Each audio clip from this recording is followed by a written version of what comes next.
Tu es assis dans un coin d'une bibliothèque municipale de San Francisco. Ton ordinateur portable est ouvert devant toi et tu viens de saisir ton mot de passe. Tu ne le sais pas encore, mais il se passe quelque chose autour de toi.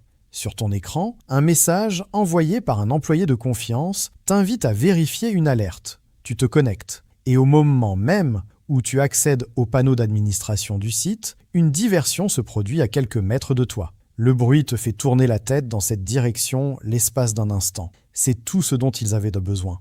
Une main s'étend derrière ton épaule, un policier t'enlace par le torse et t'arrache l'ordinateur des mains avant que tu n'aies pu l'éteindre. Tu ne comprends pas encore ce qui se passe. Tu penses qu'on t'a volé ton matériel, puis tu aperçois l'insigne du policier. Ce jour-là, ce scout modèle, diplômé en physique et fils d'un père très apprécié à Austin, au Texas, est arrêté en tant que responsable d'une vaste opération illégale ayant généré un volume d'affaires considérable et en tant qu'un des opérateurs les plus recherchés du web clandestin. Comment un enfant sage peut-il devenir quelqu'un comme ça ? Ce que tu vas vivre n'est pas une success story, c'est le récit d'une dérive qui va coûter cher à des dizaines de familles et à toi, ta liberté pour le restant de tes jours. Tu es né à Austin en 1984. Tes parents, Kirk et Lynn, vous ont élevé, toi et ta sœur Kala, dans un foyer stable, à l'abri des drames et sans aucune ombre apparente. Tu étais le genre d'enfant que les enseignants citaient en exemple. Tu as prêté le serment scout, t'engageant à agir avec honnêteté, loyauté et intégrité en toutes circonstances, et tu as gravi les échelons jusqu'au grade le plus prestigieux du mouvement, celui d'aigle scout. Tu excelles sur le plan scolaire et tu es admis à l'Université du Texas à Dallas où tu étudies la physique. Tu entames ensuite un master en sciences des matériaux à l'Université de Penn State. Tu travailles parallèlement comme assistant de recherche et vises un doctorat. Sur le papier, tu es exactement le genre de personne que l'Amérique souhaite former. Mais c'est précisément dans cette université, entre deux séminaires, que quelque chose commence à se fissurer. Tu participes à des débats étudiants sur la liberté individuelle, sur l'idée que chacun doit pouvoir disposer de son propre corps et de ses propres choix sans ingérence de l'État.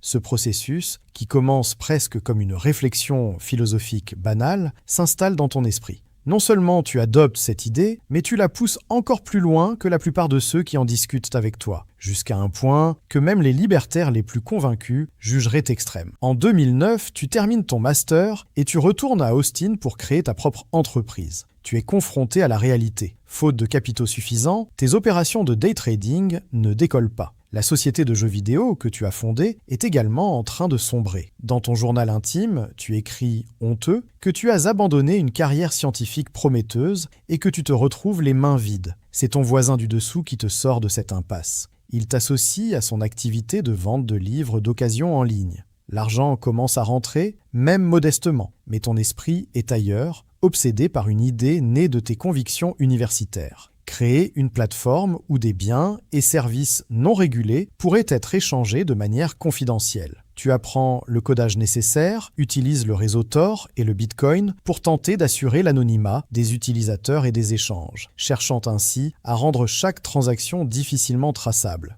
Tu cherchais ainsi à contourner les piliers classiques des enquêtes, à savoir l'identification et la traçabilité financière. Début 2011, à l'âge de 26 ans, tu lances le site sous un nom inspiré d'une ancienne route commerciale, le Silk Road. Le premier produit illégal que tu vends est une substance non réglementée que tu as cultivée toi-même. Pour attirer des clients sans révéler ton identité, tu inventes un pseudonyme, Altoid, et tu fais la promotion du site sur les forums en te faisant passer pour un client curieux. Cette astuce fonctionne. D'autres vendeurs, venus de dizaines de pays différents, affluent et ce marché parallèle commence à ressembler, en termes de fonctionnement, avis, guides de vente et normes de qualité, à n'importe quelle plateforme légale de commerce électronique. Mais sous ces apparences familières, chaque transaction reste illégale et chaque produit vendu peut avoir des conséquences bien réelles pour celui qui l'achète. Mais alors que ton chiffre d'affaires augmente, ta vie personnelle commence à s'effriter. Julia, ta compagne que tu as rencontrée à Penn State et qui est venue s'installer avec toi à Austin, découvre l'ampleur du secret que tu lui as imposé. Elle se rend compte que ses soirées sont gâchées, que tu passes tout ton temps les yeux rivés sur un écran. Et ne pouvant plus le supporter, elle te quitte. Tu as déjà commencé à en payer le prix et tu n'as encore rien vu. En juin 2011, un article publié sur un blog fait exploser le trafic du site du jour au lendemain.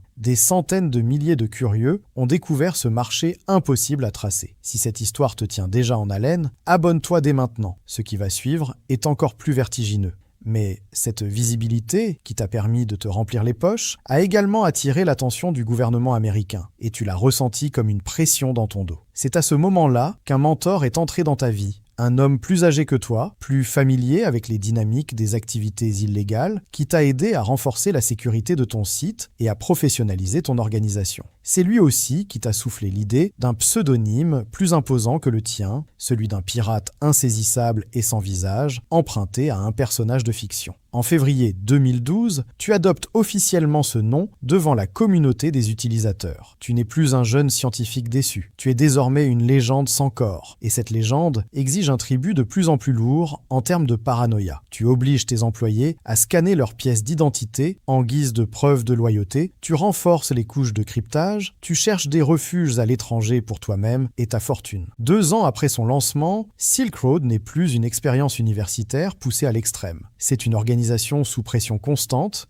et les décisions que tu vas prendre n'auront bientôt plus rien de réversible. Au début de l'année 2013, un employé arrêté par des agents fédéraux va déclencher la période la plus sombre de sa vie. Sous la pression, cette personne divulgue les identifiants d'accès au compte du site. Il s'avère que 2 des agents chargés de l'enquête sont corrompus. L'un d'entre eux s'introduit secrètement dans le système à l'aide des identifiants volés et transfère environ 350 000 $ en bitcoin vers son propre portefeuille. Tu t'es mis en colère, convaincu que ton propre employé t'avait trahi, tu as consulté ton conseiller. Il t'a dit de ne pas faire preuve d'indulgence. Il t'a conseillé d'adopter une stratégie de dissuasion radicale. Tu as accepté. Par une coïncidence effrayante, la mission d'intimidation a été confiée à l'un des agents secrets qui avait procédé à la première arrestation. Il a empoché l'argent sans passer à l'acte. Il s'est contenté de mettre en scène une fausse preuve de décès en utilisant une boîte de soupe au poulet à la place du sang. Toi aussi, tu t'es laissé prendre au piège. Quelques semaines plus tard, un vendeur a tenté de te faire chanter en menaçant de divulguer l'identité de milliers de clients en échange d'une rançon. Tu as réagi par le même réflexe et, cette fois-ci, du moins dans ton esprit, tu as cherché à engager un individu pour une exécution en échange de Bitcoin. Pendant 2 ans, tu as initié 6 tentatives de ce type. L'enfant qui avait juré de rester moralement intègre cherchait désormais, depuis son clavier, à neutraliser des menaces par des moyens extrêmes. Ce sont ces choix, plus que n'importe quel autre, qui vont transformer l'image du fondateur idéaliste en celle d'un homme capable d'envisager la vie d'autrui comme une variable négociable. Alors qu'il jouait le rôle de l'empereur invisible, une minuscule faille technique s'est ouverte sous ses pieds à son insu. À l'été 2013, des agents fédéraux ont détecté une faille de sécurité dans le code du site. Cette fuite a révélé l'adresse du serveur hébergeant l'ensemble de l'opération, situé dans un centre de données en Islande. Plutôt que de tout fermer immédiatement, ils ont préféré faire preuve de patience et ont secrètement copié toutes les données afin d'observer chaque transaction, chaque message privé et chaque trace d'activité. C'est ainsi qu'ils ont découvert qu'en moins de 2 ans, le site avait effectué plus d'1 million de transactions et atteint un volume d'environ 1 milliard de $. Ils ont également trouvé un détail qui semblait presque insignifiant, le nom d'un ordinateur administrateur, Frosty. Ce nom ne leur dit encore rien. Pendant ce temps, un inspecteur des impôts américain, travaillant seul, à l'aide d'une méthode quasi artisanale, suit cette piste par un autre chemin. Il recherche la première mention publique du site sur Internet et trouve en 2011, sur un forum dédié au Bitcoin, un message signé Altweed décrivant Silk Road comme une sorte d'Amazon anonyme. Quelques mois plus tard, les développeurs découvrent un 2e message laissé par le même auteur dans lequel il a, par inadvertance, révélé son nom complet dans une adresse email personnelle. Il poursuit ses recherches jusqu'à un site où sont posées des questions techniques destinées aux programmeurs et y trouve une question posée sous ta véritable identité. Juste après cette question, moins d'1 minute plus tard, il constate que ton pseudonyme a été remplacé par le même nom que celui figurant sur le serveur islandais, Frosty. Le cercle est bouclé sans qu'un seul coup de feu n'ait été tiré. En septembre 2013, l'enquêteur a transmis ses conclusions au FBI. En l'espace de 10 jours seulement, un mandat d'arrêt a été délivré. À cette époque, tu vivais à San Francisco sous une fausse identité. Tu croyais que ton identité était totalement secrète, au point de donner même des interviews en toute confiance sous ton pseudonyme. C'est précisément cette confiance qui te ramène dans cette bibliothèque. Une diversion mise en scène détourne ton attention jusqu'à ce que quelqu'un s'empare de l'ordinateur d'un agent qui est toujours connecté à Internet. Lorsque l'appareil s'allume, tout est révélé. Les fausses identités, les conversations privées et surtout le journal intime que tu tiens depuis des années et dans lequel tu as consigné tes ambitions, tes peurs et ta transformation. Le procès débute en janvier 2015. Tes avocats de la défense affirment que tu n'es qu'un fondateur naïf qui a cédé le contrôle de son site à d'autres personnes et que ce sont ces dernières qui sont les véritables coupables. Convaincu que tu seras acquitté, tu refuses un accord à l'amiable prévoyant une peine de 10 ans de prison.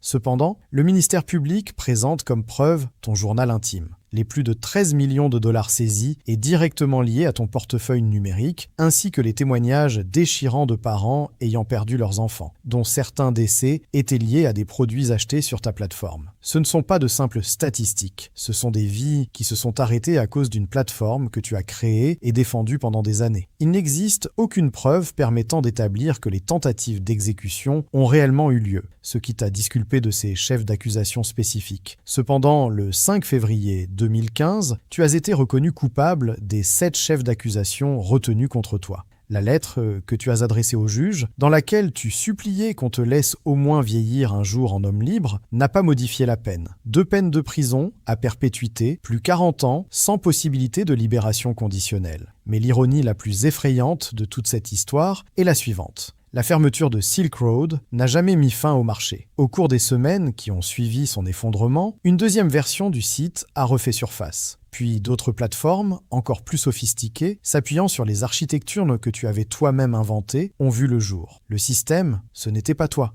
Tu n'étais qu'un rouage brillant et remplaçable, et la demande que tu avais captée n'a jamais disparu. Le système perdure toujours, même si un acteur est écarté. Ce soir, quelque part, un autre étudiant brillant, peut-être aussi discipliné que toi, convaincu comme toi de servir une cause qui le dépasse, est probablement en train d'écrire les premières lignes de code d'un nouveau système. Il ne sait pas encore qu'un inspecteur des impôts patient et méticuleux tapera un jour son pseudonyme dans un moteur de recherche. Il ne sait pas encore que le serment qu'il a prêté dans son enfance, celui de rester moralement intègre, sera un jour lu à haute voix dans une salle d'audience et constituera la preuve la plus impitoyable de ce qu'il est devenu. Cette histoire ne raconte l'exploit de personne. Elle raconte comment une conviction poussée à l'extrême peut, pas à pas, détruire des vies, à commencer par la sienne. N'oubliez pas de liker, de commenter et de vous abonner à la chaîne pour découvrir d'autres vidéos qui vous plongent au cœur de la vie de ces escrocs, comme si vous y étiez.